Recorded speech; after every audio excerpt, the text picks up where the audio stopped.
Hey friends, tonight we're stepping into something a little darker. A time of plagues, punishments, and pottage. Forget the castles and chivalry Hollywood sold you. Life in the Middle Ages was rough, and honestly, you probably wouldn't last a single day. Before we dive in, take a moment to like the video and subscribe, but only if you genuinely enjoy what I do here. And drop a comment with where you re-tuning in from and what time it is. It is always fascinating seeing this little community come together from all over the world. Now, dim the lights, maybe turn on a fan for that soft background hum, and let's ease into tonight's journey together. Congratulations! You've just woken up in the year 1325. The good news? You're alive. The bad news? So are the fleas. Your bed is a half-rotted straw mattress stuffed with bugs and old hay that smells like the barn floor it used to be. There's no memory foam, no pillows, and definitely no crisp Egyptian cotton. Just a heavy wool blanket that hasn't seen water since last winter and now weighs about as much as a small cow from the accumulated grime. The church bell clangs in the distance, dragging you awake. It's the medieval version of an alarm clock, only louder and somehow even less merciful. Your home? A one-room wooden hut with no windows and an open-concept floor plan where family, livestock, and insects all share the same space. The smell is indescribable. A subtle cocktail of stale beer, human sweat, goat, and something you're pretty sure is mold, but hope isn't. Scented candles don't exist, and even if they did, they'd just melt into the dirt floor. You stretch and immediately regret it. The air is freezing, your joints ache, and at the age of 22, you're already middle-aged by local standards. Your spine creaks like a door hinge, and your knees sound like someone shaking a bag of rocks. Getting out of bed is a gamble. The floor is either soggy from rain leaking through the thatch roof, or crusty from something the neighbor's chicken left behind. Either way, your bare feet are officially part of the ecosystem now. And privacy? Forget it. Your entire family, plus that cousin who never moved out, are all waking up next to you. There are no bedrooms, no curtains, no me time. Just communal everything. Welcome to mornings in medieval Europe, where you are never truly alone because parasites, rodents, and 8 other people are always there to keep you company. And that's just how the day starts. It gets worse from here. Nature calls. Not politely, it screams. There are no toilets, no seats, no toilet paper, no flush, not even a resentful plunger hiding in the corner. For a peasant, the bathroom is usually a wooden bucket behind the hut, already overflowing because Uncle Woolstan had a rough night with some bad turnips. The smell is biblical. You hold your breath, do your business, and then you toss it straight into the street. Yes, the street. Custom says you should shout, "Guardy-loo! Watch out below." But honestly, no one moves fast enough. Medieval streets double as open sewers, flowing with human waste, animal droppings, and suspicious liquids you do not want to identify. If your town has public latrines, congratulations. You get to sit shoulder to shoulder with strangers in a drafty outhouse where privacy is a myth and ventilation is wishful thinking. Toilet paper?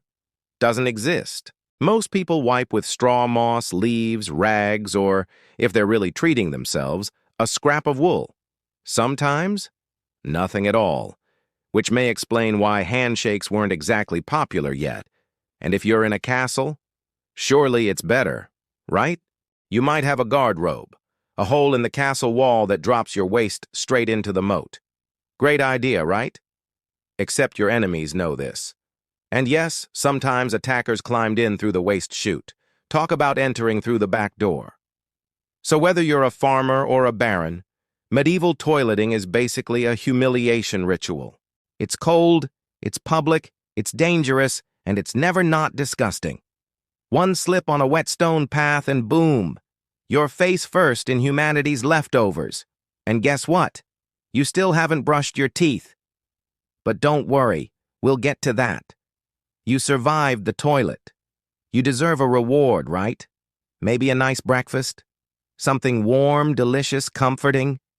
Sorry. This is medieval Europe.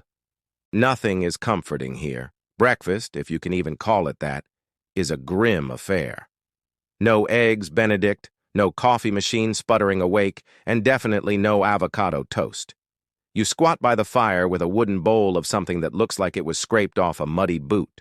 Welcome to pottage. Pottage is a gloopy stew made of whatever you can find. Grains, root vegetables, maybe a bean or two if you're lucky. It's been simmering in the same pot for days, sometimes weeks. New ingredients are just dumped on top. Less recipe, more ongoing edible experiment. On the side, a hunk of bread so hard it could deflect arrows. Made from coarse rye or barley flour, often bulked up with sawdust, acorns, or whatever filler you can scavenge, because wheat is a rich man's fantasy. You don't slice this loaf. You negotiate with it. And drinks? Forget orange juice or an oat milk latte. You're drinking beer at 6 in the morning. Why? Because the water is full of parasites and filth. So everyone, kids included, downs weak ale. Nobody likes it, but at least it won't kill you immediately. Meat or cheese. Dream on. That's for feast days and only if your lord feels generous. Fresh fruit? Only in season, unless it's already fermented into wine. Spices? Don't even think about it. A pinch of pepper costs more than you make in a month. Salt is so valuable it gets locked away. So you chew your gritty bread, gulp your medieval beer, and try not to think about the rat that may have nibbled your porridge in the night. Breakfast doesn't energize you. It just happens to you. And now that you're properly underfed, it's time to work like your life depends on it, because it absolutely does. But first, you need to get dressed. Not that it'll help. Your wardrobe consists of exactly one outfit. One, a rough wool tunic or linen shift you've worn every single day for months, maybe years. Fashion? Forget it. You wear it until it disintegrates, or until it gives you a fungal infection. Underwear? Optional. If you're lucky, you've got a linen undertunic. If not, congratulations. You're going commando under scratchy, sweaty wool, lovingly stitched by someone who had no idea what a seam was supposed to look like. Washing your clothes? Good luck. There's no soap, no washing machine, no dry cleaner, just hauling water from a river, heating it over a fire, scrubbing with ashes or lye, and hanging your tunic in the sun when the sun actually shows up maybe 3 days a year. Shoes? If you even own them, they're flimsy scraps of untreated leather, offering about as much support as a banana peel. Most peasants just go barefoot, through mud, through dung, through sharp rocks and disease puddles. The result? Your skin hates you. Constant itching. Fleas, lice, and bedbugs live rent-free on everyone. Peasants, nobles, monks, kids, no one escapes. You are, quite literally, a walking insect farm. A wooden spoon in hand, chatting with the local priest, scratching yourself raw, and nobody bats an eye. Your skin is rubbed raw, your scalp is a battlefield of bites, and if you develop a rash, too bad. There's no dermatologist, no ointment, no helpful voice saying, "That's probably scabies." You just keep suffering. And if it doesn't get infected, congratulations. That rash is now your medieval sidekick for the next 6 months. Now that you're dressed in misery and wrapped in damp wool, it's time to flash that morning smile. Except you don't. Because in the Middle Ages, smiling is a dangerous game. Not emotionally, dentally. There's no toothbrush, no toothpaste, no mouthwash, no floss. Oral hygiene is about as popular as bathing, which is to say, not very. Maybe you chew on a twig, maybe you rinse with wine or vinegar, but mostly your teeth are on their own, and they're not doing well. By your mid-20s, your smile looks like it came out of a haunted crypt. Cavities everywhere, gums swollen, decay spreading like wildfire. Sugar is rare, but spreading among the rich, imported at great cost, usually baked into cakes to show off. If you're a noble, congrats, you get to rot your teeth faster. If you're poor, you do it slowly with gritty bread, fermented porridge, and decades of hard chewing. Toothaches? Constant. Always there, like bad medieval weather. The pain gets so bad you might pray, drink, or just rip the tooth out yourself with a pair of pliers, and that's not an exaggeration. Barber surgeons, the same guy who trims your beard, will happily yank a molar by candlelight with an iron hook and zero anesthesia. Infected tooth? Hope you like fevers. Without antibiotics, a simple abscess can turn septic and kill you. Yes, a toothache can be your funeral in the 1300s. And socially? Forget it. Bad breath is universal. Halitosis is just part of the medieval atmosphere. If you're single, no one's judging your smile. They're judging your livestock. Your mouth is a battlefield, and it's losing the war. Now that your teeth are throbbing, it's time to work. And by work, I mean survive. No office, no coffee, no promotion. If you're like 90% of the population, you're a peasant. Congratulations. You labor for a lord who doesn't know your name. You rise with the sun and collapse only when it's gone. Your tools, a wooden hoe, a rusty sickle, and whatever bones are still holding together your body. No weekends, no clocking out, just 6 days of brutal work. Sundays are off, unless you're harvesting, fighting raiders, or praying that your infected toe doesn't fall off.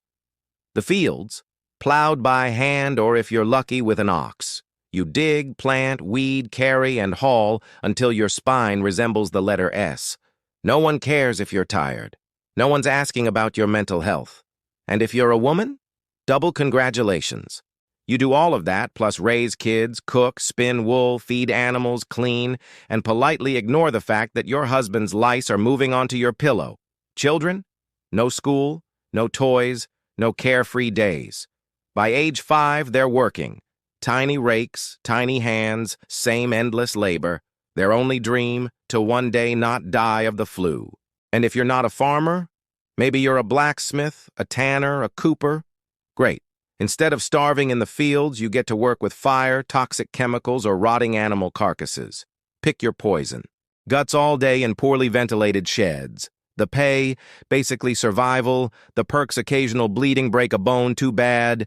Get a fever, drink some warm beer, and keep going. You can't afford to stop, not even for a day, because if you don't work, you don't eat. And if you don't eat well, medieval Europe has a solution for that. It's called being replaced. So you grip your shovel, ignore the blisters, and keep digging. Because in the Middle Ages, your job is a career. It's a slow-motion endurance test.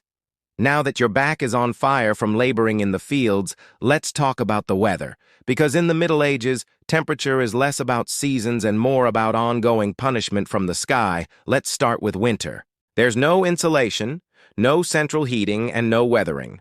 Just wooden walls with gaps you could throw a chicken through. Your windows covered with cloth, not glass. The fire in the hearth, nice in theory. But you don't have enough firewood to keep it going because wood is expensive. And gathering it from the forest is sometimes illegal. Yes, you can be executed for picking up the wrong stick from the wrong forest. You bundle up in your one damp wool tunic, huddle near the dying embers, and still wake up with your nose frozen. Your feet permanently cold, often damp. Your fingers so stiff they feel like tiny medieval popsicles. Frostbite isn't diagnosed. It's just called bad luck. Now fast forward to summer. Sounds better right wrong. In summer, your home turns into a clay oven. There's no fan, no cross breeze, and absolutely no deodorant.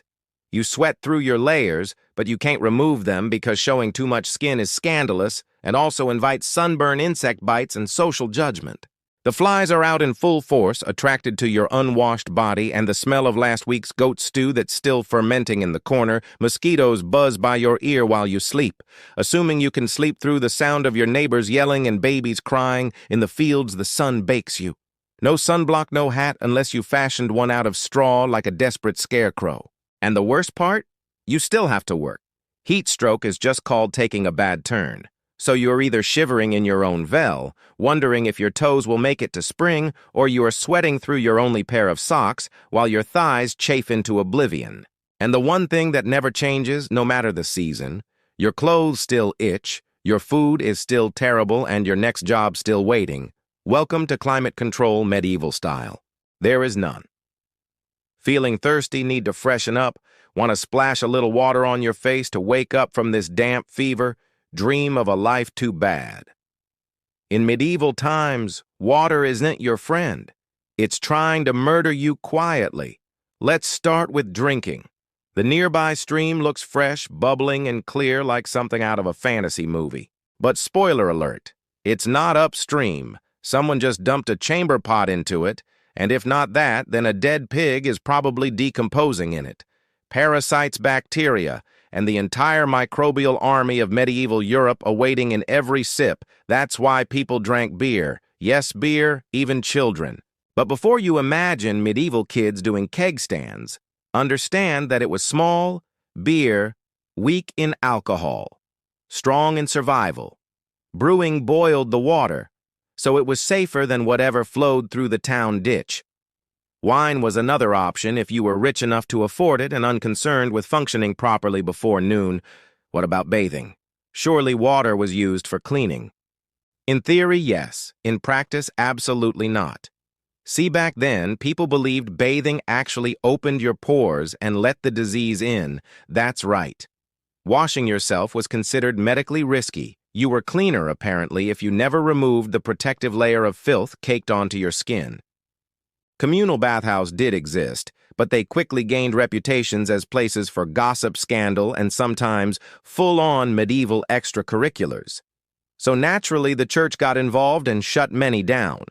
Even if you did want to bathe, it was a full production. You'd need to fetch water from the well, boil it over a fire, fill a wooden tub that leaked, and then pray no one else in the house used it before you, or worse, after. And rainwater collected in open barrels where birds poop, insects breed, and moss thrives. Sounds refreshing, doesn't it? So whether it's going in your mouth, on your body, or onto your crops, water in the Middle Ages is less of a life source and more of a gamble. One wrong gulp, and you're spending your final days sweating in a straw bed, clutching your stomach and contemplating all your life choices. Next time you sip tap water, raise a glass for our ancestors. They didn't have the luxury of hydration without hazard, so you drank the water, or maybe you didn't. Maybe you just stubbed your toe on a rock shaped like disappointment. Either way, you're sick, you need help, you need a doctor. Too bad you live in the Middle Ages where medicine is really just polite torture with a theology degree. Let us start with the diagnosis. Everything wrong with you, whether it's a cough, rash, broken bone, or the creeping plague, is caused by your humors being out of balance. The four humors were blood, phlegm, yellow bile, and black bile. According to medieval science, your health depends on keeping them balanced like some sort of internal soup. Got a fever, too much blood, the answer, bloodletting, that's right. Let's drain your life force into a bowl using a dull blade or a hungry leech. And yes, barbers were often the ones doing it. Imagine getting a haircut and a hemoglobin extraction in one sitting, 2 for one baby. Feeling sad or anxious, that's clearly an excess of black bile. The cure, laxatives. Maybe a warm herbal purge or just prayers and a cold compress while everyone avoids eye contact with you and starts carving your coffin. Now, if you break a bone or get a nasty wound, you're in real trouble. There's no anesthesia unless you count passing out from pain. Surgery is done with knives that haven't been cleaned since the Crusades. Tools are heated over fire. Not for sterilization, but because they just look scarier that way. Antibiotics? Centuries away. Germ theory not invented yet. They think disease comes from bad air or God being annoyed with your moral failings. Got a stomach ache must have been your sinful thoughts. Hope you like confessing while vomiting. If your condition gets worse, you'll be treated with more leeches, possibly some crushed beetles, and a priest at your bedside, giving last rites just in case. At this point, they are preparing for the cure known as death. And if by some miracle you recover, everyone just assumes God took pity on you. The doctor takes full credit, and the leech gets promoted. So yes, in the Middle Ages, medicine is less about healing and more about surviving the cure. After a long day of labor, lice and leeches, it's finally time to eat. You shuffle back to your Hauvel stomach, growling, ready for the one joy left in life, a warm meal. Bad news. Your meal is probably trying to kill you. Let's begin with the basics. Food preservation doesn't really exist. There's no fridge, no freezer, just salt smoke or the hope that winter air keeps things fresh. Your meat, if you're lucky enough to have any, has been hanging for days covered in flies marinated in questionable brine, and possibly shared with a rat or two. Bread is the cornerstone of the medieval diet. But even that isn't safe. In bad harvest years, desperate peasants bulk it up with bark sawdust or even clay to make it stretch. And if it's rye season, there's a bonus, ergata fungus, that causes convulsions, hallucinations, and sometimes death. It's like eating bread laced with LSD and tetanus vegetables only if they're in season.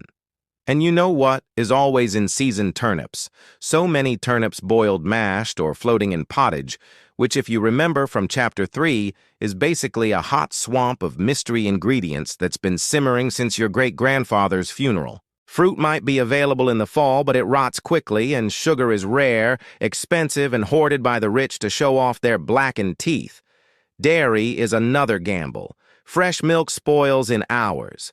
Butter and cheese fare better, but they're loaded with bacteria. People eat them anyway because. Frankly, it's either that or chew your boodle leather, and let's talk about seasoning spices like pepper, cinnamon, or nutmeg, worth more than gold. For the average peasant, flavor comes from onion salt if you're lucky and pain. Most meals taste like wet burlap sprinkled with sadness. But food is not just a health hazard, it's a political one. Game animals belong to the Lord. Not you caught poaching a rabbit. You could be fined, imprisoned, or even executed. That's right. Your dinner could get you hanged. So as you sit down to eat your gray stew by flickering firelight, remember every bite is a risk, but you eat anyway. Because in the Middle Ages, food doesn't nourish. It tests you. It's evening now. You've worked, suffered, and barely digested your suspicious stew. You might think the day is winding down, but don't get too relaxed because God is watching. So is the priest, and so is your neighbor Agnes, who will absolutely rat you out if you miss Mass. In medieval Europe, religion isn't just part of life. It is life. The church controls your calendar, your laws, your education. If you can read, your birth, marriage, death, and everything in between. Think of it as your spiritual landlord, and you're always behind on rent. Every day is structured around prayer bells. The town church bell rings in the morning, noon, and night. Not because people need reminders, but because missing prayer is a sin. Forget to bow. Sin. Eat meat on a Friday. Sin. Think about your neighbor's wife in that one dream. Double sin. And yes, hell is very real.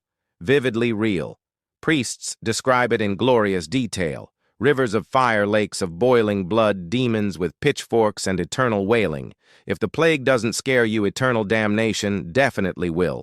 You can't read the Bible yourself because it's written in Latin, a language reserved for monks' clergy, and that one noble kid who's too good for dirt, you rely on the church to interpret everything for you. That means if the priest says your crop failure is because you didn't pray hard enough, well, time to kneel harder. Tithes, 1/10 of everything you own, are mandatory. If you grow wheat, you give wheat. If you raise chickens, you give eggs. If you have nothing, congratulations. You're spiritually bankrupt and financially doomed. Holidays. They are holy days, dozens of them. And while they offer breaks from labor, they are not for fun. Therefore, attending Mass, fasting, confessing sins, and reminding yourself that joy is a dangerous indulgence. Questioning the church is dangerous.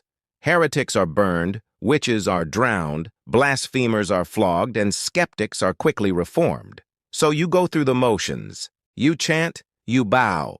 You pray that your soul, after enduring this dirt-covered life, might finally land in paradise, assuming the priest likes you. Because in the Middle Ages, God may be merciful, but the church not so much. If you thought being a medieval peasant was rough, try doing it as a woman. All the filth, famine, and fear, plus childbirth, subservience, and social invisibility. In the Middle Ages, being a woman is like being on hard mode with no health potions and no restart button. From birth, a girl's life path is pretty much locked in. Marry young, bear children. Serve your husband, die tired, education not likely. Unless you're from a noble family and sent to a convent, your intellectual development stops around the time. You learn how to churn butter and patch a tunic. Marriage happens early, really early. It's not weird to be betrothed at 12 and pregnant by 14. It's not about love, it's about land, livestock, and alliances. Your opinion not required. Once married, you're basically your husband's property. Your job is to produce heirs feed. Everyone keep the house running and not complain. Because complaining might get you branded a nag, or worse, a witch. That label comes with a complimentary drowning or burning, depending on local fashion. Childbirth is a death lottery. There's no prenatal care, no sterile tools, no anesthesia.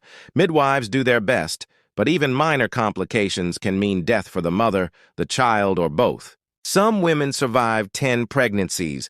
Many don't survive 2. But do not worry, once the baby is out your work increases. Now you have a screaming infant in a lice-ridden hut and you're expected to nurse, cook, clean, and still help in the fields. You don't get a break. You are the break for everyone else. If you're unmarried, you're suspicious. If you're widowed, vulnerable. If you're outspoken, dangerous women who didn't conform were often accused of witchcraft, especially if they had herbal knowledge, a strong personality, or just looked at someone funny on a rainy Tuesday. Even in the church, your role is limited. Nuns lived under strict rules. No speaking without permission, no freedom of movement, and your spiritual worth, always ranked below men. In short, if you're a woman in the Middle Ages, you're expected to endure, obey, reproduce, and suffer in silence, ideally while smiling, because even in a time of universal suffering, women were somehow expected to suffer gracefully. So far, you've battled filth, starvation, social injustice, and possibly a goat. But just when you think your day can't get any worse, here comes violence. Loud, bloody, and often completely acceptable by medieval standards. Let's be clear, the Middle Ages were not peaceful. The idea of law and order mostly meant hope. The local lord isn't in a bad mood. Violence is everywhere. In the home, in the streets, on the battlefield, in church disputes, and sometimes in line at the communal bread oven. Crime is common. Punishment is brutal, and justice is more performance art than protection. Steal a loaf of bread, you could lose a hand accused of lying. Your tongue might get pierced, gossip too much. Meet the scold as bridle. A metal mask strapped to your head with a bar in your mouth. For correction, of course. Let's say you're accused of something serious. Heresy, theft, witchcraft. How do you prove your innocence? By being tortured? Obviously. Welcome to trial by ordeal. One version. You stick your hand in boiling water to retrieve a stone. If it heals without infection in 3 days, you're innocent. If not, you're guilty. Another option, you're tossed into a river. If you sink, you're innocent and probably dead. If you float, you're guilty and will be punished anyway. It's like a medieval game show where the prize is survival and the host is actively rooting against you. And if you're sentenced to death, that's a public event. Executions are performed in front of cheering crowds, hangings, beheadings, burnings. Sometimes people bring snacks. It's the medieval equivalent of cable TV, domestic violence, completely normal. Husbands were allowed, even expected, to discipline their wives and children. Street fights, commonplace. You could be beaten just for looking the wrong way at a noble's horse, and war always simmering. Local feuds, territorial disputes, religious crusades. Someone's always marching off to stab someone else in the name of honor, God, or boredom. Violence is not a breakdown of society in the Middle Ages. It is society. Everyone lives with the constant knowledge that life is fragile, justice is arbitrary, and your neighbor might bash your head in over a pig. So walk carefully, keep your eyes down, and never trust anyone with a club. At this point, you've made it through the lice, the leeches, the laundryless misery, and the looming threat of public disembowelment. But now comes the final chapter of most medieval lives, an early and unglamorous death. If you're alive and still breathing past the age of 40, you're practically a celebrity. You might even be referred to as the Old One, which is less of a nickname and more of a statistical miracle. Let's break it down. The average life expectancy hovers around 30-40 years, but that number is dragged down heavily by infant mortality. Nearly half of all children died before reaching age 5. Disease, malnutrition, or one bad winter was all it took. No vaccines, no antibiotics, no hope. If you survived childhood, you entered adulthood already exhausted. Work began as soon as you could walk upright, and by 25, your joints creaked like a monastery door. You might be missing several teeth, a finger, and most of your original optimism. Women faced a particularly deadly gauntlet: childbirth. It was one of the leading causes of death for medieval women. No pain, relief, no medical intervention, just prayer, hot water, and someone holding your hand while you bled out on a straw-stuffed cot. For men, the dangers were different, but equally relentless. Farming accidents, infections from minor wounds, a neighbor's drunken rage, a crusade gone sideways. Even walking to the market could be risky if you crossed paths with a bored bandit or an angry tax collector. Death could also come quietly from the plague, which turned cities into cemeteries overnight, or from famine, which could last entire seasons, thinning out entire villages, or from bad luck like eating spoiled grain and spending your final hours hallucinating and screaming at the walls. And funerals? You were lucky if you got one. Bodies were often buried quickly to avoid disease. No embalming, no polished coffins, just a hole, a few murmured prayers, and a shallow mound of earth if there was enough space left in the churchyard. So, yes, in medieval times, life was brutal, short, and constantly under siege by death in all its casual forms. You did not retire. You just stopped showing up. And speaking of exits, let's move on to your final chapter. The medieval dream dies. So how's your day been? You've woken up in filth, relieved yourself into a bucket, brushed your teeth with wishful thinking, nearly passed out from hunger, worked until your spine cried for mercy, scratched your way through itchy wool, prayed to not get plague, and barely dodged a public execution for owning a squirrel. Welcome to a single day in medieval Europe. Still dreaming of becoming a knight? Think again. That romanticized version of the Middle Ages gallant swordsman, noble ladies in towers, heroic battles, and feasts in candle-lit great halls. It's a myth polished by fairy tales and fantasy books. In truth, the medieval world was gritty, cruel, and deeply unfair. Hierarchy was everything. If you were born poor, you stayed poor. If you were born rich, congratulations. You had a better chance of surviving, but you were still one bad soup away from dysentery and a hasty burial. Even the nobles weren't immune to misery. Castles were drafty stone refrigerators filled with fleas, smoke, and politically motivated marriages. Sure, you had a fur cloak and a goblet of wine, but also a 50% chance of dying in a skirmish or from an infected splinter. Not exactly luxury. The simpler times weren't simple, they were relentless. Everything took longer. Everything hurt more. Everything from childbirth to chewing came with consequences. Life was survival, not leisure. And if you did find a quiet moment to think, to dream, to imagine something better, there wasn't much you could do with it. No upward mobility, no modern medicine, no internet to Google. What's this weird rash you lived, suffered, worked, and died within a 10-meter radius of where you were born? But here's the wildest part. Through all of this, people still laughed, sang songs, told stories, fell in love, and found meaning. Not because life was easy, but because humans are stubborn like that. Even in the darkest chapters, they made space for light. So tonight, when you slip into your clean bed with indoor plumbing, antibiotics, and central heating, maybe say a quiet thank you to the modern world and to your ancestors who fought rats, famine, and feudalism so you wouldn't have to, long before she was Catherine the Great, Empress of all Russia, mistress of reform, and icon of ambition. She was simply Sophie born, Sophie Federica Augusta von Anhalt in 1729. She was the daughter of a relatively obscure German princely family. Her tiny duchy in Pomerania offered little in terms of power.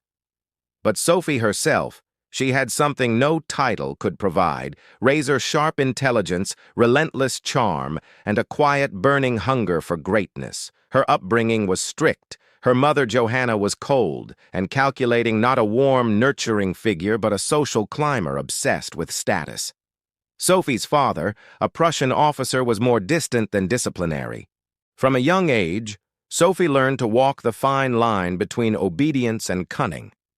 She read voraciously, spoke multiple languages, and learned how to observe a room before speaking in it. skills that would soon become survival tools in one of Europe's most brutal courts.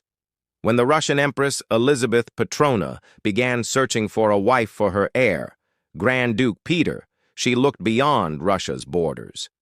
Peter himself was of German descent, and Empress Elizabeth believed a foreign bride, pliable and grateful, would be easier to control. Sophie fit the bill perfectly: noble blood, Lutheran faith, which she'd be forced to abandon, and a reputation for both grace and humility. At just 14 years old, Sophie was summoned to Russia.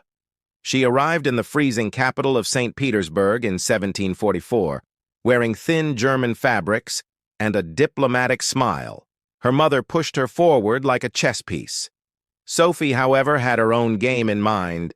To become acceptable in Russian society, she converted to Orthodoxy, taking the name Ekaterina Alexa Catherine. The ceremony was public, symbolic, and life-altering. She wasn't just changing religions. She was burning the bridge behind her, stepping into a foreign empire with no way back. No one watching that quiet teenage girl in a fur-trimmed coat could have predicted what would come next. Betrayal, revolution, enlightenment, and empire.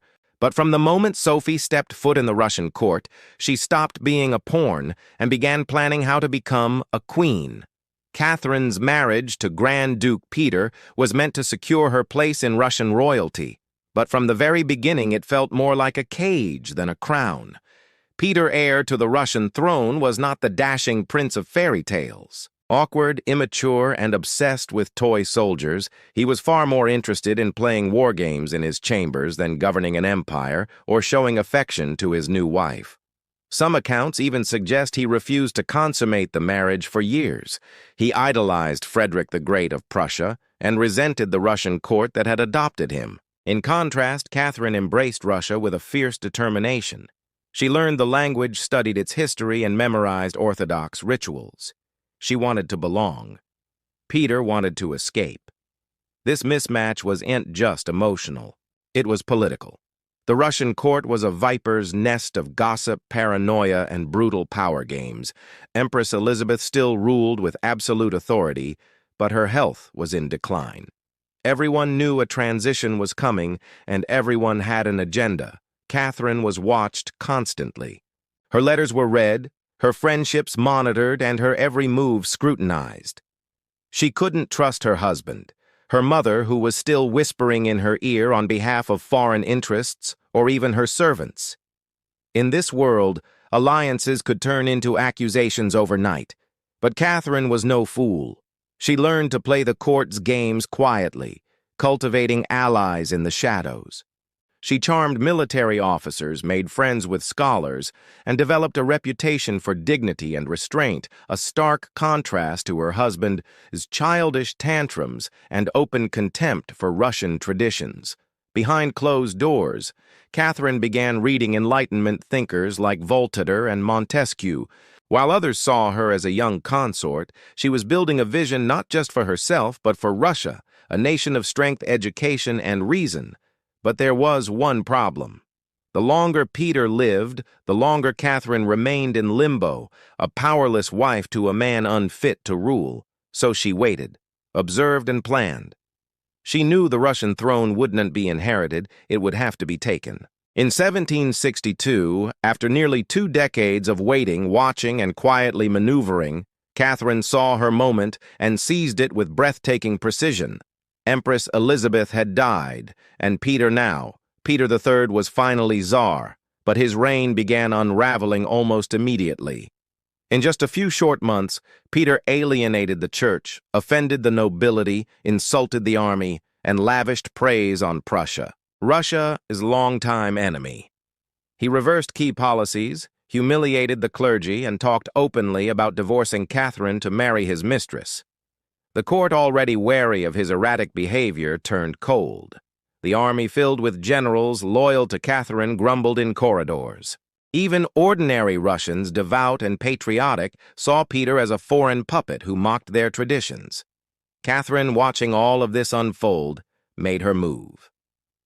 In July of that same year, while Peter was away at his summer palace, Catherine launched a bloodless coup d'etat. supported by key military officers, including her lover Gregory Olaf and his influential brothers. She rode through St. Petersburg in full regalia, was proclaimed Empress Catherine II, and won the allegiance of the powerful imperial guard. Peter, caught off guard, and without allies surrendered within days, he was taken into custody, and shortly after found dead under mysterious circumstances. Officially, it was reported as a hemorrhoidal colic. Unofficially, it was murder. Catherine was now empress, not by birth, not by marriage, but by will, wit, and audacity. It was unprecedented. A foreign bee-born woman with no legitimate claim had taken the Russian throne without a single battle. But her real challenge was just beginning. She had to transform that bold grab for power into a lasting legacy. Would Russia accept her? Would the nobility respect her? Could she hold the empire together without falling victim to the same fate as her husband Catherine, understood that power gained through intrigue could be lost just as easily? She needed to rule not as a schemer, but as a visionary. And so began her transformation from a careful conspirator to a reforming empress. One who would redraw borders, embrace the Enlightenment, and redefine what it meant to be a woman in power. Once Catherine had the crown, she could have rested on her power, but she didn't. She had something bigger in mind than simply sitting on a throne. She wanted to transform Russia, and not just militarily or politically, but intellectually. While Peter had worshipped Frederick the Great and toy soldiers, Catherine idolized Voltaire, Dado, and the bold thinkers of the Enlightenment. She believed in reason, progress, education, and the role of a monarch as a servant of the people, even if she herself ruled with absolute authority. Catherine didn't just read Enlightenment philosophy. She lived it. She corresponded directly with Voltaire for over 15 years, flattering him while defending her autocracy. She invited Dado to her court and even purchased his entire library to support him financially. Behind closed doors, she pored over legal texts, debated reforms, and crafted policies to modernize the empire. Her early reign was filled with efforts to codify Russian law. She formed the Legislative Commission in 1767, an ambitious project intended to rewrite the entire legal code of Russia. Catherine's own Nakasas, or instruction, was a political manifesto, in disguise one that spoke of equality before the law, the dangers of torture, and the responsibility of rulers to serve the common good. For an empress in 18th century Russia, it was radical. But Enlightenment ideals had to survive the realities of Russia, a vast, feudal, deeply conservative land ruled by nobles who liked their serfs exactly where they were beneath them. Catherine knew this. While she advocated reform, she moved carefully. She abolished some forms of torture, expanded access to secular education, and built schools and libraries. But she also reaffirmed the nobility's control over their serfs to keep them loyal. This was Catherine's balancing act. A philosopher queen in public, a practical empress in private. She walked a tight rope between ideology and survival, between the shining salons of Paris and the gritty politics of Moscow. Her vision for Russia was bold, but always calculated. In many ways, Catherine wasn't trying to make Russia European. She was trying to make Russia modern on her terms, and that meant reform. Yes, but with an iron hand and a velvet glove. Catherine wasn't content with reforming Russia from within. She wanted to expand it outward to make it an empire worthy of fear, admiration, and envy. Where Peter the Great had opened a window to the west, Catherine aimed to knock down the walls. Under her leadership, Russia's borders stretched wider than ever before. She waged wars not just to defend her crown, a blend of passion and power that made her unforgettable, envied and feared for all her charisma and control. Catherine's reign was not without peril, and in 1773 that peril came in the form of a bearded Cossack named Ilan Pugachev. He was no ordinary rebel. Pugachev claimed to be none other than Peter III, Catherine's dead husband. According to him, he had survived the coup and now returned to reclaim the throne from the German usurper. It was absurd Peter was long gone, but to Russia's oppressed and exhausted lower classes, the claim didn't need to be true. It just needed to offer hope. Pugachev promised liberation and end to serfdom, lower taxes, and land for the common people. His words lit a fire across the Volga River region, especially among Cossacks, peasants, and old believers. In a time when the gap between nobles and serfs had widened brutally, his promises sounded like salvation. The Pugachev Rebellion became the largest peasant uprising in Russian history. Towns were taken, fortresses fell, nobles were slaughtered. For a terrifying moment, it seemed as if the empire itself might fracture. Catherine was shaken. This wasn't a foreign war. She could win with cavalry and treaties. This was a revolt from within her own people rising against the system she ruled, but Catherine didn't panic. She acted. She dispatched professional military forces to crush the rebellion ruthlessly. Pugachev's forces were defeated in 1774. He was captured, displayed in an iron cage, and eventually beheaded in Moscow, a public warning to all who dared follow. Afterward, Catherine doubled down on order and control. Her dreams of liberating the serfs quietly faded into silence. The rebellion had shown her the limits of enlightenment in a country still shackled by feudalism. She now leaned harder on the nobility who offered loyalty in exchange for absolute control over their serfs. This was a turning point. The empress who once quoted Voltaire now prioritized stability over philosophy. Reform became cautious. Surveillance increased. Rebellion, even whispered, was to be stomped out before it had breath. Pugachev may have lost his head, but he left behind a warning that haunted Catherine. That power built on inequality could only hold so long before the storm came crashing through. By the time Catherine the Great approached the final years of her life, she had ruled Russia for over 3 decades, longer than any female ruler in Russian history. From the moment she seized power, she had defied expectations, reshaped her empire, and redefined what a woman and a monarch could be under Catherine's reign. Russia became a true European powerhouse. Its territory expanded by over 200,000 square miles, swallowing Crimea, parts of Poland, and stretches of the Black Sea coast. These weren't just military wins, they were strategic pivots, securing warm water ports and reshaping trade. But her legacy wasn't only drawn on maps. Catherine left a cultural mark as well. She helped found the Hermitage Museum, amassed one of the greatest art collections in Europe, and corresponded with the greatest minds of the Enlightenment.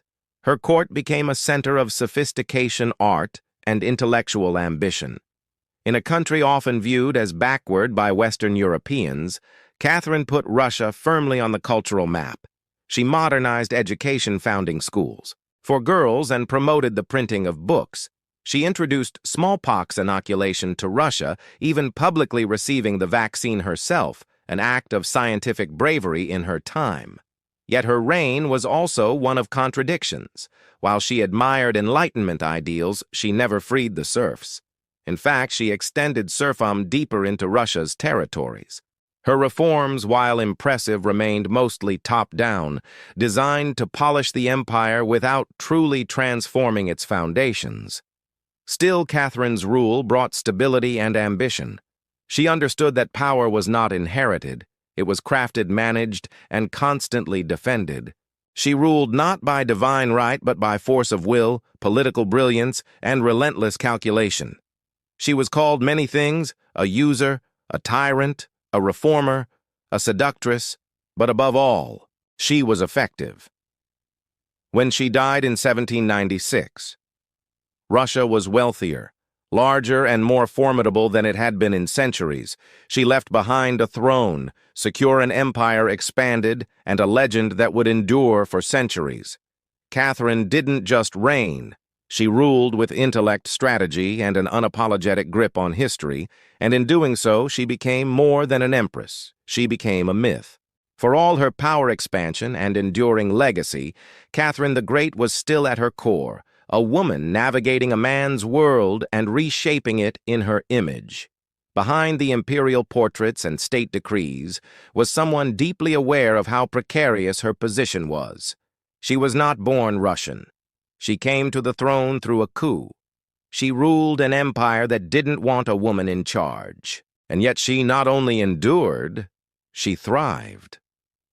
Catherine was never content to be ornamental. She read constantly, wrote endlessly, and never stopped learning. Her daily schedule was intense. Hours of reading reports corresponding with foreign powers, editing state papers, and managing a court filled with rival factions. She wasn't content to simply sit on the throne.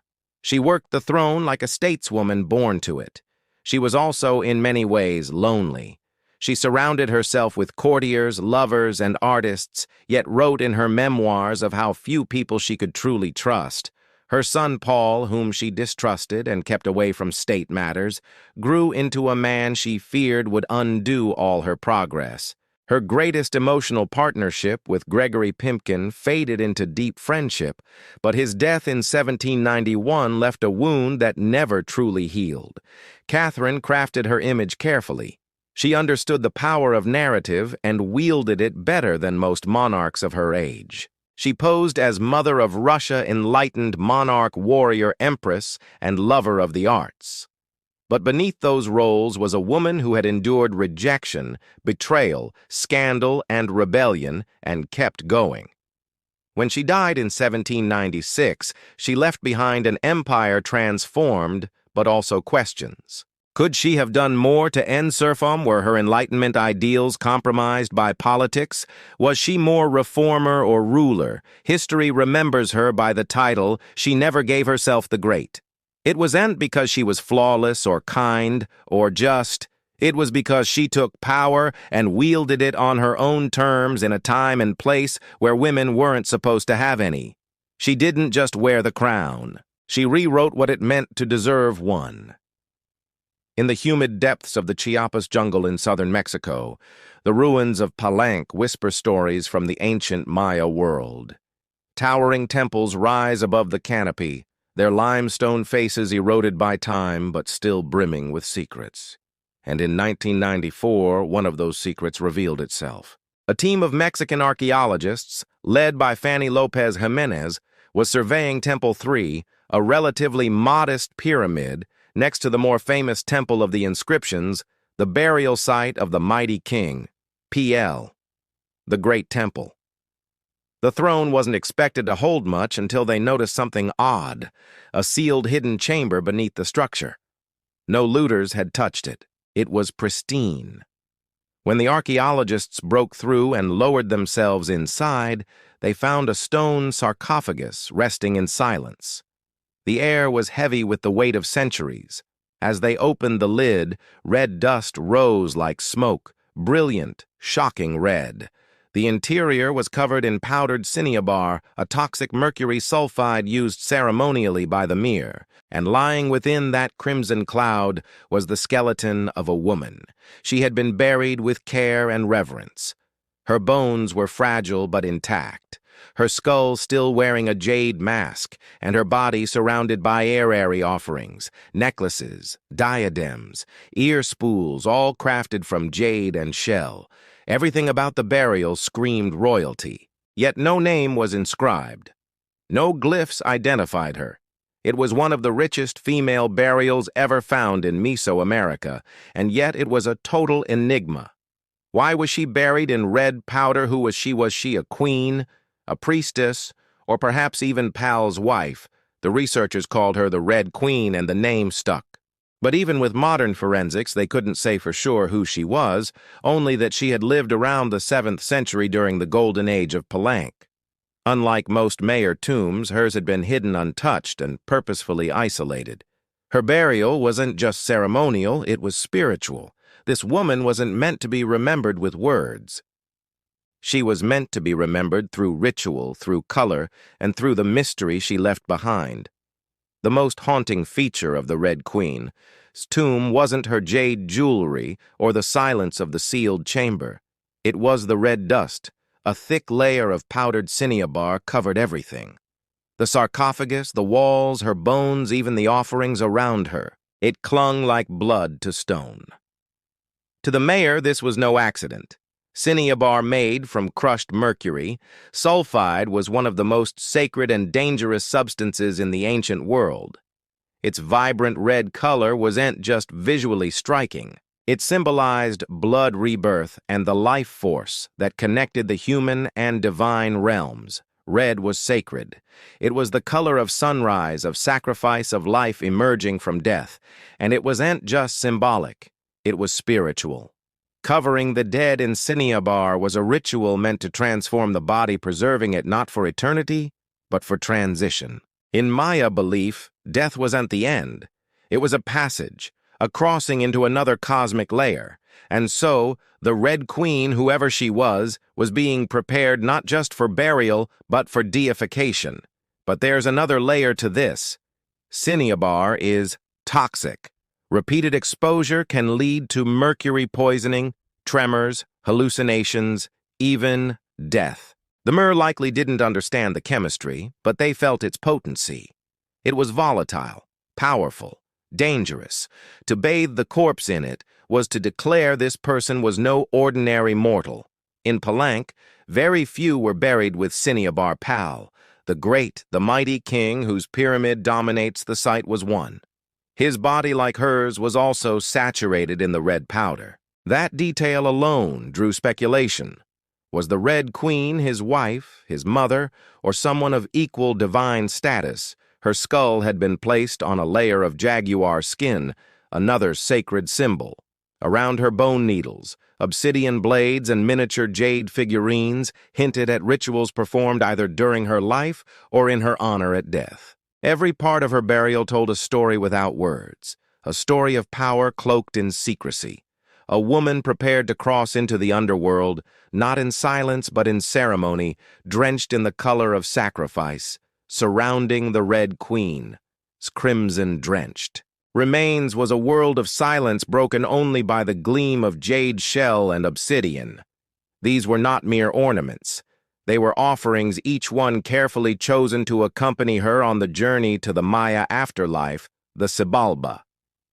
At her sides were jade necklaces, heavy and cold, their polished surfaces still radiant after 300 years underground. Jade was not just beautiful, it was sacred. The Maya considered it a symbol of eternal life. It represented the green of maize, the vitality of the jungle, and the breath of the gods. Only the elite were buried with jade.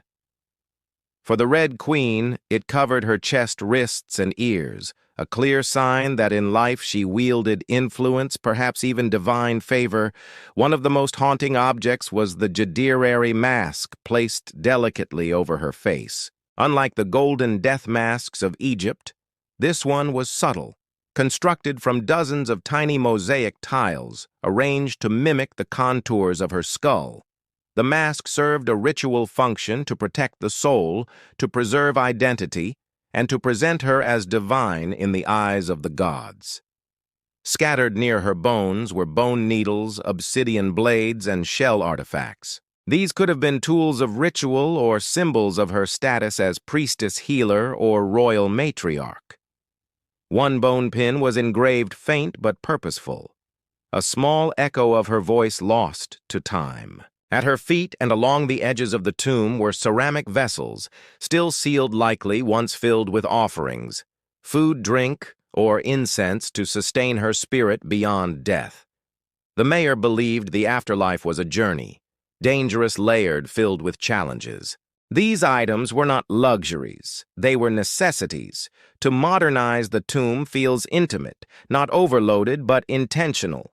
There was no gold, no chariots, no pomp, just items chosen with spiritual weight. It was a map for the soul. Through these treasures, we glimpse how the mayor understood death not as finality but as a transition of power. The Red Queen wasn't buried to be forgotten. She was being prepared to ascend. For all the grandeur of her tomb, the Red Queen left behind one haunting void. No name, no inscriptions adorned her sarcophagus. No glyphs on the walls identified her. She was clearly someone powerful, but who from the moment her tomb was opened, scholars began trying to connect the dots. The most compelling theory that the Red Queen was Zakbu-Ar, the wife of Kinich Janab Pal, known today as Pal the Great, the most famous ruler of Palenque. Zakbu-Aha was more than just Pal's consort. She was born into nobility and married into Palank's royal dynasty at a young age. She bore at least 3 sons, all of whom held high status, and she played a key ceremonial role during her husband's reign. If anyone could be buried with such honor, it was her. Supporting this theory was the tomb's location just a few feet away from Pal's own grand burial in Temple of the Inscriptions. The proximity suggests a deliberate pairing husband and wife rulers, even in death. And then there's the Cinnabar. Only 2 burials in Palank were found with such intense Cinnabar coverage, Pal and the Red Queen. It's unlikely this was coincidence. But here's where the mystery deepens. DNA tests were conducted on both sets of remains in hopes of confirming the connection, but the results inconclusive. The woman's bones showed no direct maternal link to Pal, but that didn't rule out a spousal relationship.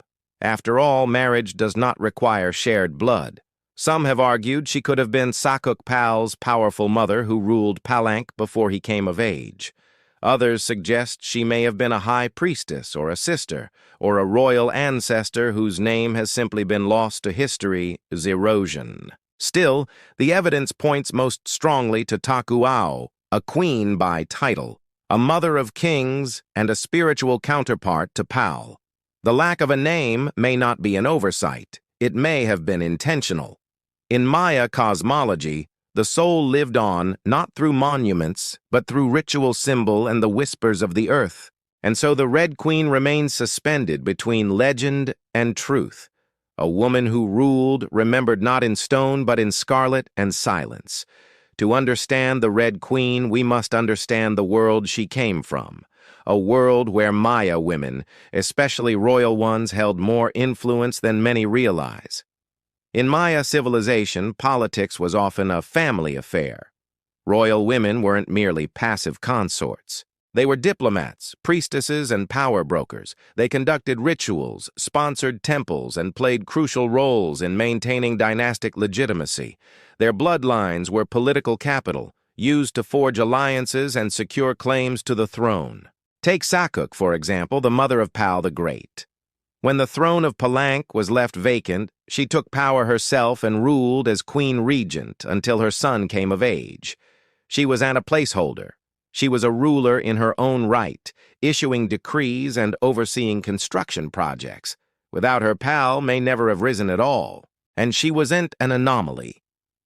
Across the Maya world, in places like Yakilan, Nanjo, and Calakmul, inscriptions show women performing major ceremonies, engaging in warfare diplomacy, and sometimes ruling outright. They were often portrayed in steel and murals, dressed in elaborate headdresses and regalia, standing beside kings as equals or sometimes above them. Their words were carved in glyphs. Their names were remembered until they were aunt.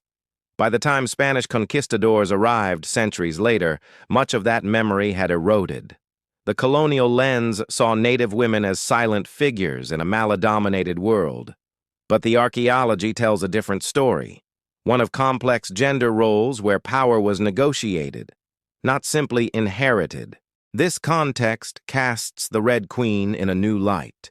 She may not have ruled in name, but her burial, rich, sacred, and positioned beside Pal, suggests she was a central pillar in the royal order. Her jade mask wasn't just decoration. It was a symbol of identity, of power held in life and protected in death. Her bloodline may have been the very glue that held Palanka's dynasty together. In Maya civilization, a queen wasn't just a queen. She was a keeper of sacred lineage, a voice in ceremony, and often the bridge between gods and men. The Red Queen may be nameless, but in her world, she was never voiceless. The Red Queen wasn't just buried with treasures. She was buried in architecture rich with purpose, layered with Maya cosmology, ritual symbolism, and intentional design. Her tomb wasn't merely a grave. It was a gateway to eternity. Her body was discovered inside Temple Third, one of the smaller pyramids within the heart of Palank. Yet its proximity to Temple of the Inscriptions, the resting place of Pal the Great, is telling. These temples weren't built randomly. Their positioning was sacred, guided by astrology, myth, and dynastic legacy. Temple the Thigh rises modestly compared to its grand neighbor, but it hides something even more intimate. A sealed crypt untouched by Lutter's perfectly preserved. It was constructed deep within the temple's core, accessible only by a steep, narrow staircase. The descent into her tomb feels almost symbolic, a ritual journey downward into the underworld. The chamber itself is stark made of cut stone, sealed tightly for over 130 years. No glyphs or murals cover the walls, no ornate carvings tell her story, but perhaps that silence is intentional. This was a space not for the living to interpret, but for the dead to transform. At the center, her sarcophagus sits like an altar crafted from limestone. It echoes the grand stone coffin of Pal next door. While Pal's lid is famously engraved with scenes of cosmic rebirth, the Red Queen's tomb is more subdued.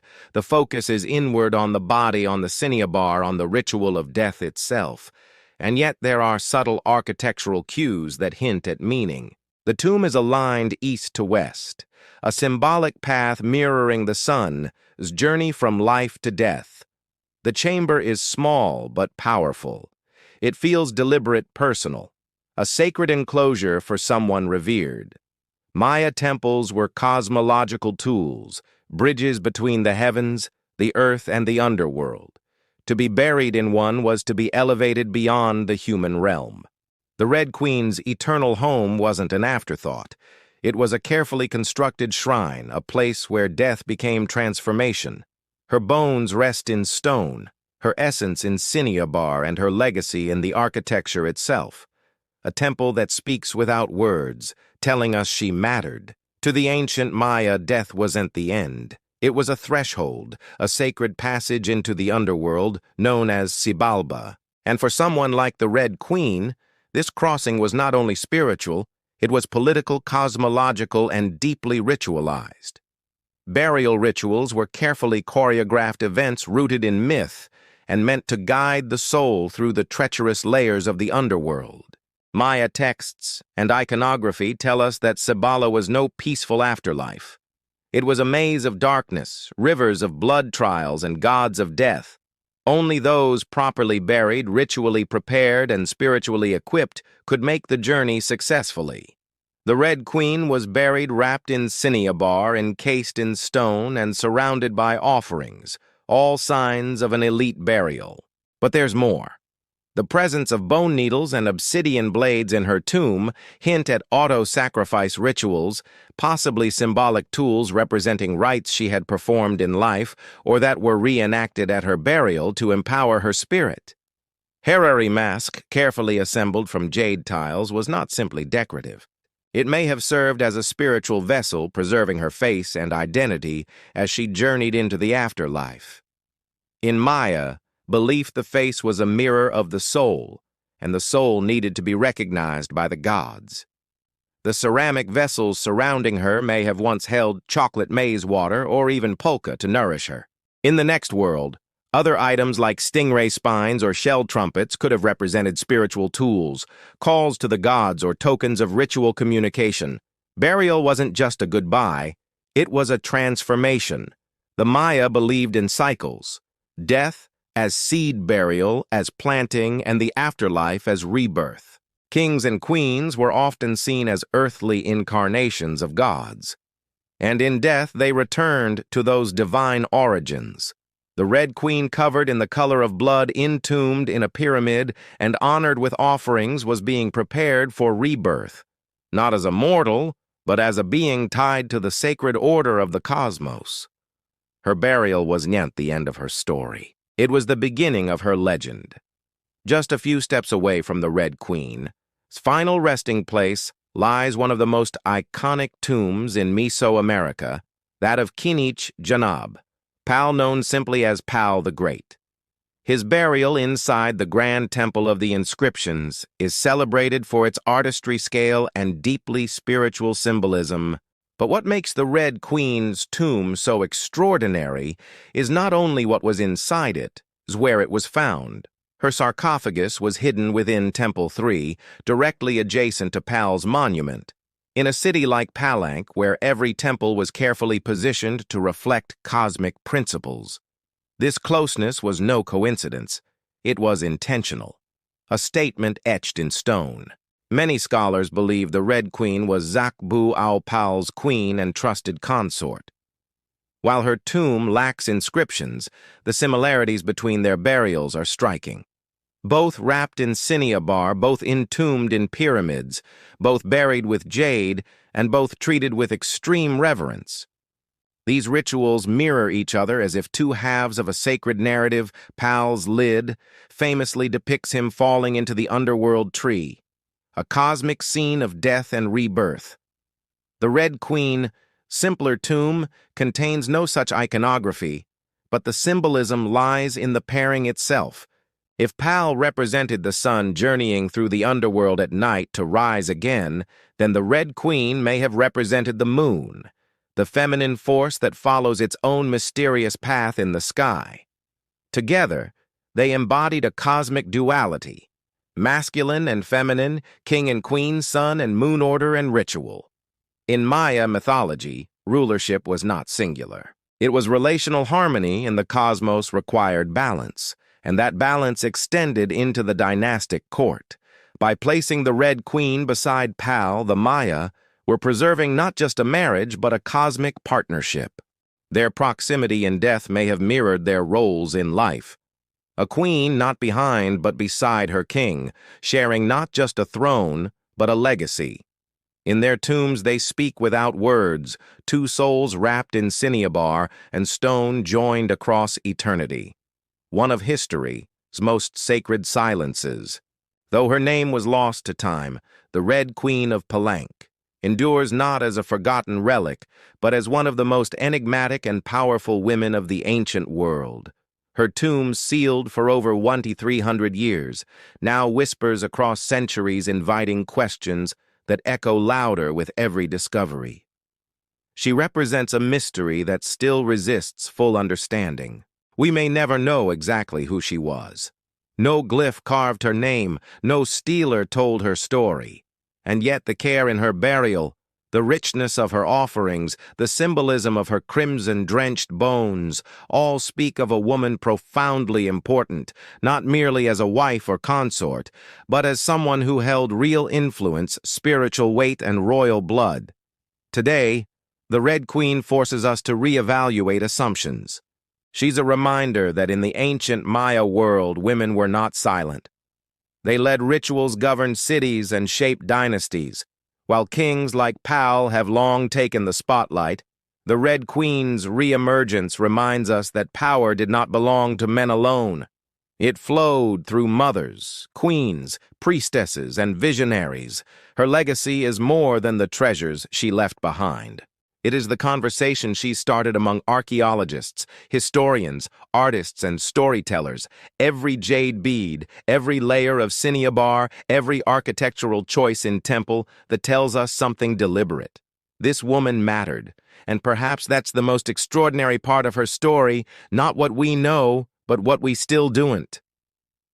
The Red Queen teaches us that history isn't just a collection of facts. It's a living puzzle, a shared human longing to connect with the past. In that sense, her legacy is still unfolding. She lies wrapped in red, the color of life and sacrifice, of blood and rebirth. Her face, once hidden behind a jade mask, now stares back at us through science, art, and wonder. She remains nameless but not voiceless, mysterious but not forgotten. The Red Queen may have ruled a kingdom in life, but in death she rules something greater, our imagination. Her tomb was sealed in stone, her story was written in silence, and still, somehow she speaks. Frida Kahlo was born on July 6, 1907, in the vibrant district of Coyoacan, then a village on the outskirts of Mexico City. Her childhood home, the Casa Azul, the Blue House, was filled with color contradiction and quiet strength. It would later become a sanctuary, a battleground, and a museum to one of the most iconic artists of the 20th century. Frida was the third of 4 daughters born to Guillermo Carlo, a German-Hungarian photographer, and Matilda Calderon, a devout Catholic of indigenous and Spanish descent. Her parents were opposites. Guillermo reserved and intellectual, Matilda religious and emotionally distant. Freda would inherit her father's introspection and artistic eye, but also her mother's fierce resilience. As a child, Freda was imaginative, outspoken, and bold. She read voraciously and asked questions most adults didn't want to answer. But at the age of 6, she contracted polio, which left her right leg thinner and weaker than the other. A physical difference she tried to mask with long skirts, but never allowed to limit her spirit. The illness left her bedridden for months and isolated from other children. During this time, she grew close to her father, who encouraged her to exercise, ride bicycles, and stay mentally sharp. Unlike most girls of her time, Freda did not aspire to become a wife or a homemaker. Her goal to become a doctor, she enrolled in the prestigious National Preparatory School in Mexico City at age 15, one of only a handful of girls accepted. There she stood out not just for her intelligence, but for her rebellious wit, radical thinking, and unique sense of style. She joined a group of young intellectuals known as the Cachuchas, who debated philosophy, literature, and politics. Freda was drawn to revolution, to ideas that challenged tradition. But even in those early years, before the bus crash that would define her body and before the fame that would define her legacy, Frida Kahlo was already painting herself into the world with sharp edges, unapologetic ideas, and an identity too big to fit inside anyone else's expectations. She wasn't just growing up in Coacán, she was preparing to remake herself entirely. On September 17, 1925, Frida Kahlo's life was split in two: the girl she had been and the woman she was forced to become. That afternoon, she boarded a wooden bus with her boyfriend Alejandro Gomez Aras after school. They were laughing, teasing each other, and probably arguing. Freda never did anything halfway. But moments later, the bus collided with a streetcar, and in an instant, her future unraveled into pain, metal, and silence. The crash was horrific. The streetcar crushed the bus against a wall, splintering wood and flinging passengers. Freda was impaled by an iron handrail. It entered her left hip and exited through her pelvis. Her spinal column fractured in 3 places. Her right leg shattered, her foot dislocated. Her collarbone and ribs broke. Her shoulder was dislocated. Her abdomen was pierced. She was just 18 years old. A man covered her with a borrowed overcoat. Someone else noticed her body was sparkling, not from blood, but from the gold powder she had been carrying in a pouch. It had exploded on impact, dusting her broken form in what looked like glittering ash. Freda was taken to the Red Cross hospital and underwent numerous surgeries over the following months. She spent weeks in a body cast flat on her back, immobile, writhing with infection and uncertainty. The future she'd imagined of becoming a doctor slipped further away with every passing day. But in that stillness, something began to stir. Her father gave her brushes. Her mother rigged a special easel to hang above her bed. A mirror was placed on the canopy so she could see herself, and there, lying in plaster and agony, Freda began to paint, first out of boredom, then out of obsession. Her first subjects were her own reflection, because she was all she had. But what emerged was vanity. It was survival. The crash had broken her physically, but it had also opened a door into her own mind, her own body, and eventually into the surreal language of pain and identity that would define her art. The girl who wanted to heal others now began healing herself, one brush stroke at a time. As Frida Kahlo lay encased in plaster and steel, a body fighting itself with every breath, she began to paint. What started as a form of therapy soon became a language. And that language was deeply personal, brutally honest, and often hard to look at, which was precisely the point. Frida did not paint pretty flowers or polite landscapes. She painted pain, her pain physical, emotional, and existential. Her first subjects were self-portraits, not because she was vain, but because, as she famously said, "I paint myself because I'm so often alone, and because I am the subject I know best." Her early works were small in scale, painted on tin or wood panels inspired by Mexican retos. Devotional paintings meant to tell stories of suffering and miracles. Freda turned this tradition inward. Her body became the canvas. Her emotions became the altar. She painted herself as split, as pierced, as bleeding. In one painting, she is impaled by nails like a modern-day martyr. In another, she floats in a barren landscape, tethered to a broken column, a metaphor for her shattered spine. She painted herself weeping, fractured, decapitated, and bare, but never passive, always watching. Her pain was not sanitized. She painted the ugliness of trauma with beauty, defiance, and even humor. Each piece was a reclamation of her body, her experience, and her identity as a woman in a world that often tried to define her. But Freda wasn't just telling her story. She was inventing a new kind of visual narrative, one that blended Mexican folk art, surrealism, medical illustration, and symbolism. Her paintings became dreamlike autopsies of her soul, framed in color culture and myth. By the time she recovered enough to walk again, albeit painfully, Freda was no longer the girl who had wanted to be a doctor. She was an artist, and her art was unlike anything anyone had seen. She had taken the worst thing that had ever happened to her and turned it into a source of creation. Frida Kahlo didn't just paint her pain. She made the world look at it, and in doing so, she turned suffering into a sacred act of self-expression. In 1928, still recovering, still painting, and just 21 years old, Frida Kahlo met the man who would become the most profound and turbulent relationship of her life, Diego Rivera. He was 20 years her senior already. Mexico's most famous painter, massive in both stature and presence, Rivera was a giant of Mexican muralism, known for his sweeping, politically charged frescoes that told the story of the Mexican people. Frida had seen his work before. She admired it, but now she wanted his opinion of her work. She brought her paintings to him at the Ministry of Education, interrupting his scaffolded work to ask bluntly, "Do I have talent?" Diego took one look and said, "Yes, and not just out of kindness."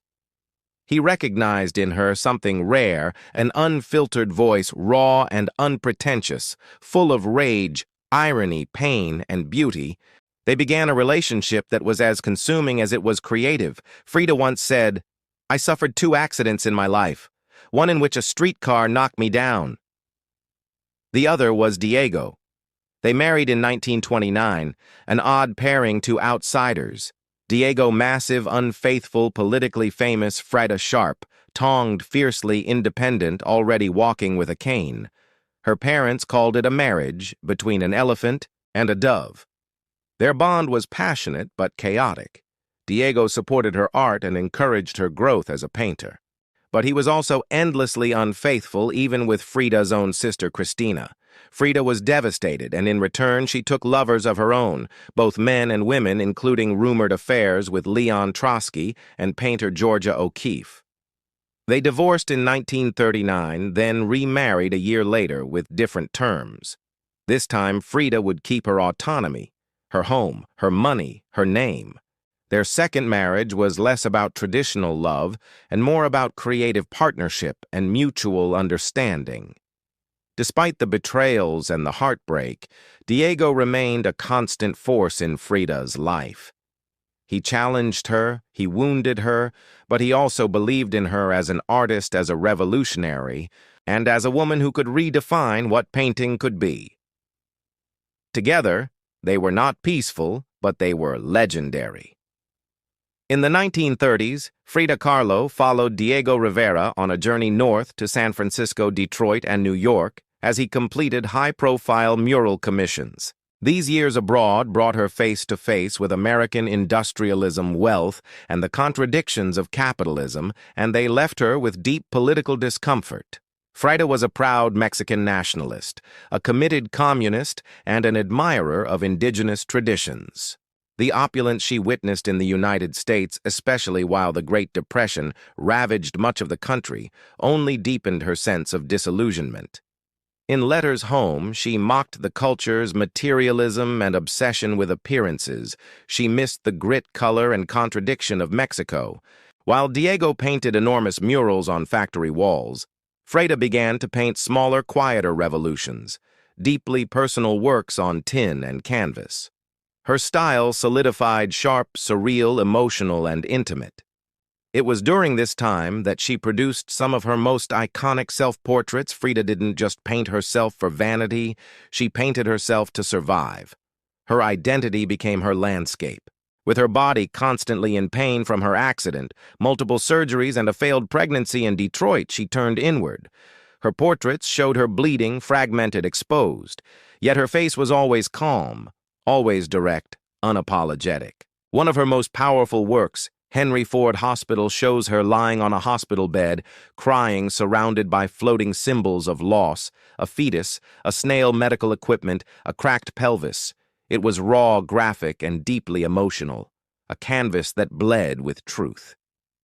Back in Mexico, Freda immersed herself in leftist politics. She and Diego welcomed Leon Trotsky into their home while he lived in exile. Freda wore Tijuana dresses, traditional indigenous garments not just as fashion, but as a political and cultural statement. Her art was never disconnected from her beliefs. Her identity, her body, and her ideology all intertwined in her work. While Rivera was painting murals of revolution, Frida painted its human cost. The body in pieces, the mind on fire, and the self always staring back. In exile and in illness, she became not just a painter of pain, but a painter of resistance. When Frida Kahlo returned to Mexico in the late 1930s, she was no longer just Diego Rivera's wife. She had become something else entirely, a force, an artist whose work radiated with raw honesty, surreal symbolism, and cultural identity. Back in her homeland, she stepped fully into herself. Her Casa Azul in Coyoacán became a sanctuary of color and contradiction.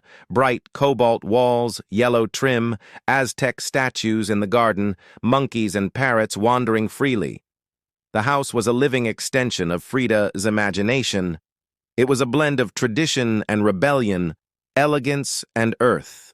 Here she surrounded herself with pre-Columbian artifacts, exotos, folk art, and revolutionary books. She wore bold Tijuana dresses, while flowers into her hair, and painted amid the scent of copal incense and the sounds of mariachi on the street outside. This period marked an explosion of creativity. Her paintings became more intricate, more symbolic, and more political. Works like the two Fredas revealed a divided self, one in European dress with a bleeding heart, the other in indigenous clothing, strong and composed. It was Freda's visual autobiography, a portrait of love loss and heritage. In 1939, she exhibited her work in Paris, where artists like Picasso, Breton, and Kandinsky praised her fiercely original style. But even among the surrealists, Frida stood apart. When André Breton tried to label her as one of their own, she pushed back. "They thought I was a surrealist." She said, "But I wasn't. I never painted dreams. I painted my own reality." She painted Mexico not the romantic postcard version, but the living, breathing country she adored. Her work pulsed with symbolism: skeletons, hummingbirds, hearts, thorns, corn, and blood. She honored the indigenous roots of her homeland while unmasking the violence of its past and present. But even as her artistic voice grew stronger, her health continued to decline. Multiple surgeries, infections, and chronic pain became daily realities. Still, she painted through it. Propped up in bed torso, bound in corsets, fingers clenched around the brush, Frida had returned to Mexico not to rest, but to reclaim her power through paint, through politics, and through her fearless embrace of the self. As the 1940s wore on, Frida Kahlo's body continued to betray her. Her spine was deteriorating. Her right leg was constantly infected. She underwent more than 30 surgeries in her lifetime, often in grueling succession. At times, she was bedridden for months, encased in body casts, or immobilized by traction devices that stretched her bones apart. But still, she painted. Each canvas during these years became both a release and an act of resistance. Her works grew darker, more defiant.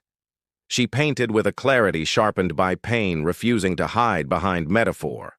In the broken column, she presents herself, split down the middle, her body pierced with nails, a cracked ionic column replacing her spine. Yet her face is stoic, her gaze unflinching. Pain for Frida was no longer just a subject. It was her companion, her antagonist, her muse. Her political voice also grew louder.